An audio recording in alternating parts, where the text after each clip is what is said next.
Assalamualaikum warahmatullahi wabarakatuh. Bismillahirrahmanirrahim. Alhamdulillah rabbil alamin. Allahumma salli ala sayyidina Muhammadinil amin wa ala alihi wa sahbihi ajma'in, amma ba'. Para pemirsa TV Islamic Center yang dirahmati oleh Allah Subhanahu wa taala. Pertama dan utama, marilah bersama-sama kita memanjatkan puja dan puji kehadirat Allah Subhanahu wa taala, yang mana berkat limpahan rahmat, taufik, hidayah serta inayahnya sehingga kita masih diizinkan oleh Allah Subhanahu wa taala untuk bersua dalam kesempatan yang berbahagia ini. Salawat dan salam tak lupa pula kita haturkan kehadiran junjungan kita Nabi besar Muhammad sallallahu alaihi wasallam. Berkat Rasulullah kita menjadi umat yang terbaik di antara umat-umat yang lain. Para pemirsa TV Islamic Center yang senantiasa dirahmati oleh Allah Subhanahu wa taala. Di dalam kitab Nasaihul Ibad dijelaskan, Nabi Ibrahim alaihissalam pernah ditanya oleh seseorang, "Wahai Nabi Ibrahim, apakah yang menyebabkan Anda, apakah yang menyebabkan engkau sehingga engkau dijadikan oleh Allah Subhanahu wa taala sebagai kekasihnya, sebagai Khalilullah?"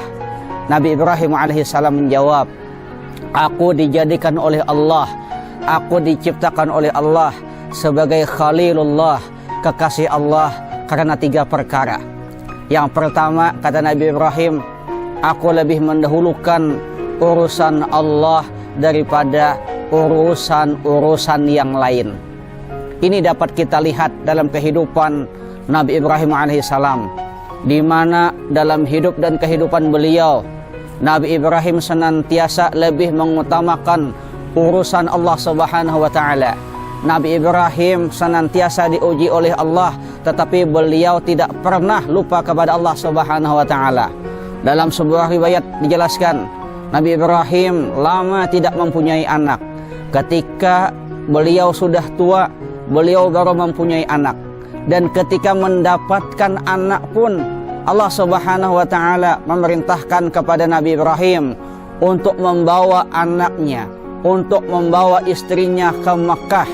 Setelah sampai di Mekah, Allah Subhanahu wa taala memberikan gambaran, memberikan perintah kepada Nabi Ibrahim alaihissalam untuk meninggalkan istrinya Hajar dan anaknya Ismail di Mekah. Sebagai orang tua, Nabi Ibrahim tertegun. Kenapa tertegun? Lama tidak punya anak. Setelah punya anak, disuruh oleh Allah untuk mengasingkan anak dan istrinya di tengah gurun Sahara. Tapi karena perintah Allah Subhanahu wa taala, semua itu beliau jalankan. Beliau kembali ke kampung halaman beliau. Dan ketika berada di kampung halaman selama 13 tahun, tidak pernah beliau tengok anak dan istri beliau. Setelah itu dapat lagi perintah dari Allah Subhanahu wa taala untuk menengok anaknya Ismail dan istrinya Hajar di Mekah. Setelah sampai di Mekah, beberapa hari kemudian Allah Subhanahu wa taala memerintahkan kepada Nabi Ibrahim untuk menyembelih putranya yang bernama Ismail. Ini adalah ujian dari Allah Subhanahu wa taala.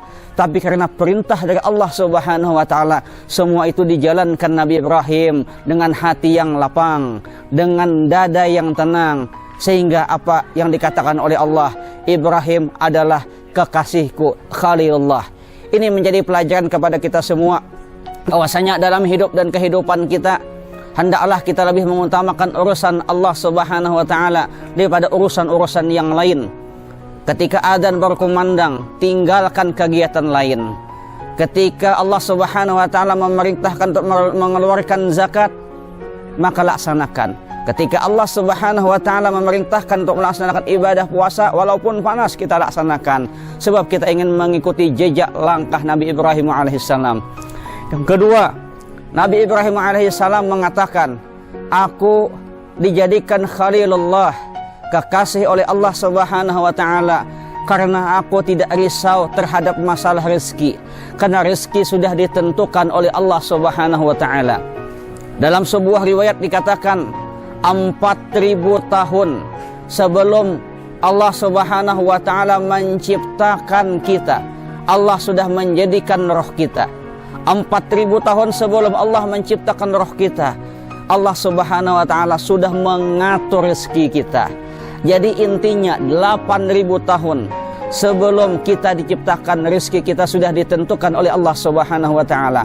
Oleh sebab itu Nabi Ibrahim mengatakan, urusan rezeki, urusan dunia tidak pernah ku khawatirkan, karena sudah ditentukan oleh Allah Subhanahu wa Ta'ala. Tugas kita di dunia cuma 2. Satu, beribadah kepada Allah. Yang kedua adalah berusaha. Tetapi sebaik-baik usaha adalah usaha yang senantiasa disandarkan kepada Allah Subhanahu wa Ta'ala. Usaha maksimal, berdoa maksimal, tetapi hasilnya adalah keinginan Allah Subhanahu wa Ta'ala.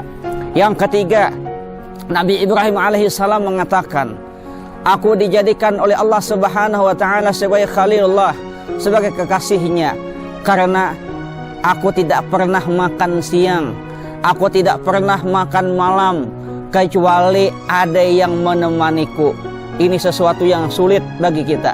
Dalam kitab Nasaihul Ibad dijelaskan, Nabi Ibrahim kadang-kadang beliau berjalan 1 mil, 2 mil, 1 kilo, 2 kilo, 3 kilo untuk mencari orang lain yang beliau jadikan sebagai teman untuk makan bersama beliau.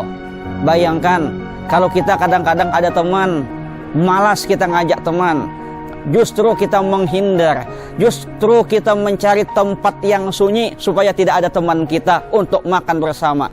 Nabi Ibrahim alaihissalam tidak pernah makan siang, tidak pernah makan malam, kecuali dia senantiasa ditemani oleh orang lain.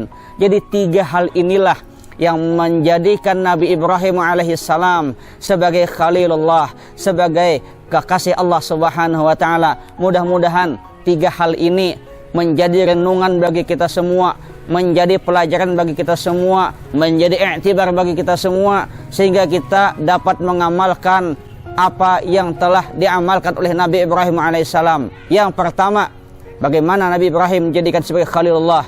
Nabi Ibrahim alaihissalam lebih mengutamakan urusan Allah daripada urusan-urusan yang lain. Pelajarannya apa? Utamakan perintah Allah daripada kesibukan-kesibukan yang lain. Yang kedua, Nabi Ibrahim alaihissalam dijadikan sebagai Khalilullah, kekasih Allah Subhanahu wa Ta'ala, karena beliau tidak pernah risau dengan urusan rezeki. Rezeki adalah urusan Allah. Tugas kita berusaha maksimal, berdoa maksimal, hasilnya serahkan kepada Allah Subhanahu wa Ta'ala. Yang ketiga, Nabi Ibrahim alaihissalam tidak pernah makan siang, tidak pernah makan malam, kecuali ada yang menemani. Ini menjadi pelajaran kepada kita semua, agar kita senantiasa berbagi kepada siapapun, berbagi kepada orang lain, apalagi pada musim-musim pandemi seperti ini, pada musim-musim COVID-19 ini. Mari bersama-sama kita berbagi kepada orang-orang yang tidak mampu. Mudah-mudahan Allah Subhanahu wa Ta'ala senantiasa menjadikan kita bisa meneladani sifat-sifat Nabi Ibrahim alaihissalam. Mudah-mudahan ada berkahnya. Salah khilaf mohon maaf. Wallahul muwaffiq ila aqwamit thariq. Assalamualaikum warahmatullahi wabarakatuh.